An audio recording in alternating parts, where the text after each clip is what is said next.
Hey there, it's Tara from Raw Food Livin', and in today's video, I'm gonna be hanging out here in my tiny home in Sweden, answering all of the popular questions that I've gotten since I moved to this country. Okay, so I have gotten a ton of questions since I moved to Sweden. I'm gonna answer them all in this Q&A video for you. I've got Pepsi hanging out here beside me. He's a little sleepy. It's a little bit rainy out today, so he'll probably just spend the video relaxing. Let's get to your questions. The first question that I'm going to answer has by far been the most popular one that I've gotten, and that is, why did I move to Sweden instead of the tropics? You guys know from my past videos, I love the tropics. Beautiful, fruit quality, there's a million reasons why. But I don't love the way that they treat companion animals, and I specifically don't love the way that they treat dogs. When I was in Bali last year, I had a friend who lives in Bali, and she's from Australia. And while I was there, her dog was taken for the third time and returned to her for ransom money. And that kind of behavior is just not okay with me. I also saw a dog get hit on the street, just one of the street dogs that walk around, by a car, and the car just kept on driving. So the attitude towards companion animals and dogs specifically in third world countries, whether it's Asia or Central or South America, that's just not a culture that I want to be a part of with a companion animal. Pepsi and I are very attached to one another, and I really care about his welfare, and I would be absolutely devastated if anything ever happened to him. So he is my first thought when I choose to move to somewhere else, to a different country. And Sweden is wonderful with what they allow you to do with dogs. I can take him in public transport with me, and they treat companion animals really, really well, and I love that.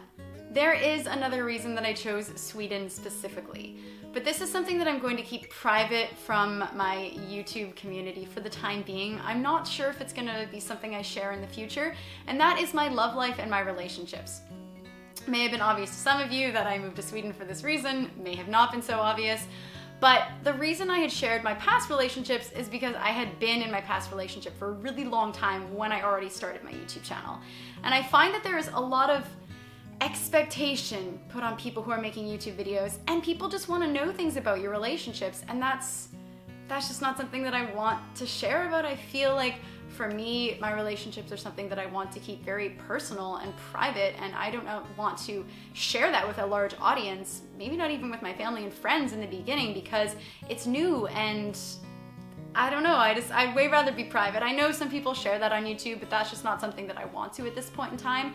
Maybe I will in the future, but we'll have to take that as it goes.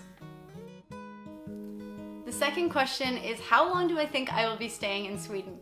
I don't even know if I can answer this question, to be honest. I never know what I'm doing with my life. I am the least organized person when it comes to planning for my life or preparation for the future. That just doesn't exist for me. So I could be here 6 months, I could be here 10 years, and I can't know for sure. I live very spontaneously, so if opportunities arise, I take them. If new places to go come up for me, then I will go. And so that is just a journey. You're going to have to continue watching my YouTube videos to find out where I'm going and how long I'm staying in each place, because even I don't know at this point.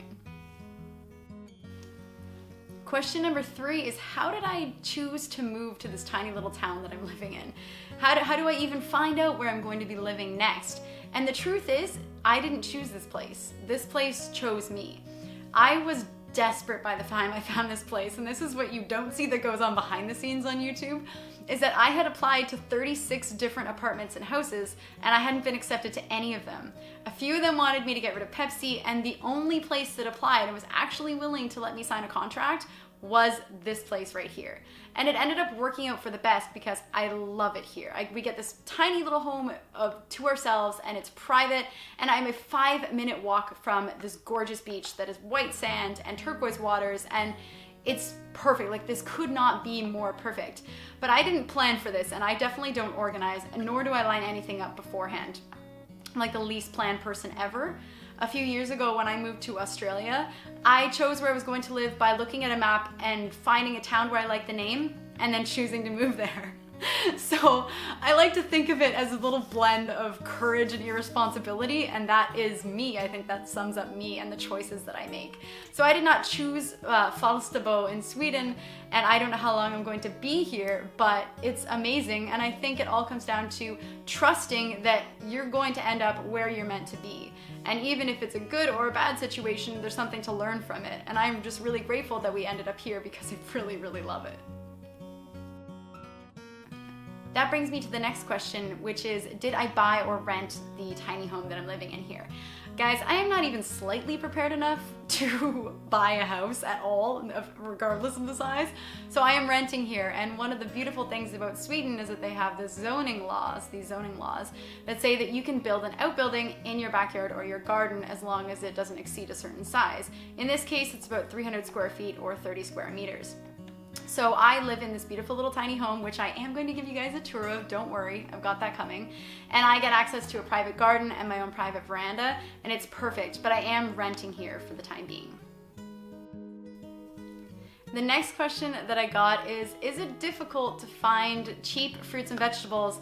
And the second part is, how am I surviving without the Vitamix, and is there a Vitamix in my future? So it actually hasn't been too difficult finding fresh fruits and vegetables.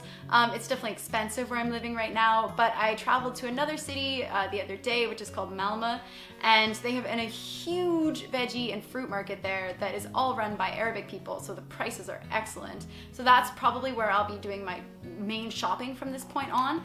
But here in Falsterbo, prices are definitely a little bit more expensive because it's a very rich and ritzy community. Like, people have multiple houses.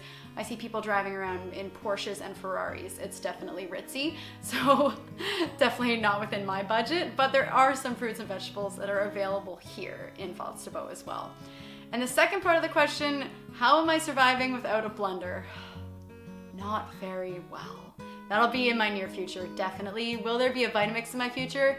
If Vitamix sponsors me and wants to send me a blender, that would be awesome, but it's probably not gonna happen anytime soon.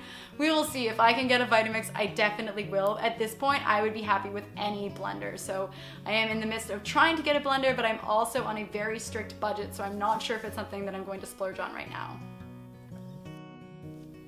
Next up is, what are my favorite and least favorite things about Sweden so far, and what challenges have I experienced?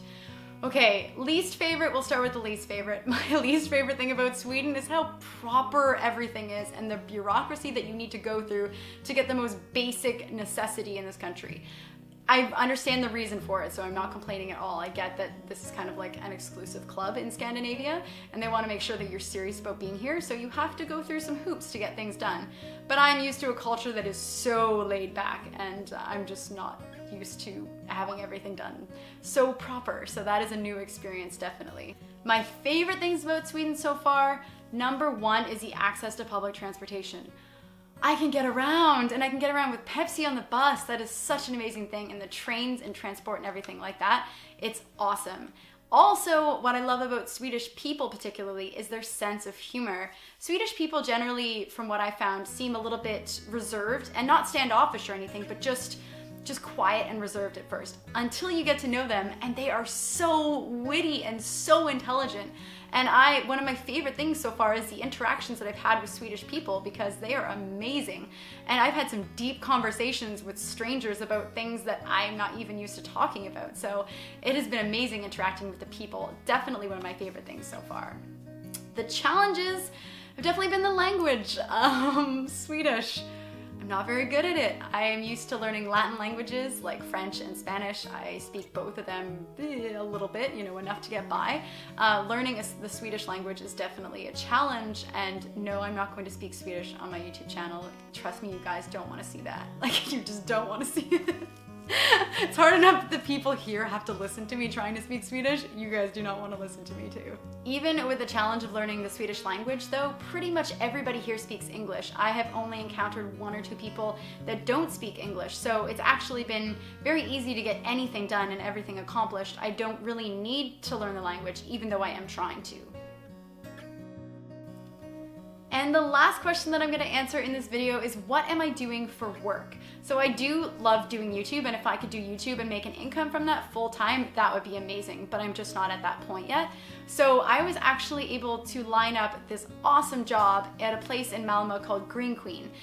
It's a raw vegan juice bar. They make salads and smoothies and raw cakes and balls and things like that, and also have a few cooked vegan items as well. And I'm going to be managing their online presence, their social media and their website, and then also doing festivals and markets and events for them. So I'm really excited for that. I'm stoked just to be able to work within that realm and have so many opportunities like that in Malmo. And I approached the company myself. I just thought I'd email every single raw vegan restaurant or vegan restaurant or healthy cafe, just seeing what opportunities there were. So I took that initiative. This was not an advertised position at all, but it ended up working really well. So I'm gonna be starting that next week actually, and I'm really excited about it. Okay, you guys, that wraps up the Q&A segment for today. I will definitely be doing another video answering your questions because there are so many more that I didn't get to in this video. Maybe I might have decent internet enough that I can do a live Q&A, which would be awesome as well. We'll see if I can actually get that going. I might actually do a test to see if the internet is good enough here to be able to do a live video, because I really enjoyed the last one I did. Anyways, if you have any more questions, post them in the comment section below, and I promise I will get to them in another video. And if you like this style of videos, and specifically if you want another Q&A from me, give this video a thumbs up. And if you want to support the work I do here with Raw Food Livin', you can go to my Patreon page, which is patreon.com/rawfoodlivin'. Thanks so much for watching, guys, and I'll catch you next time.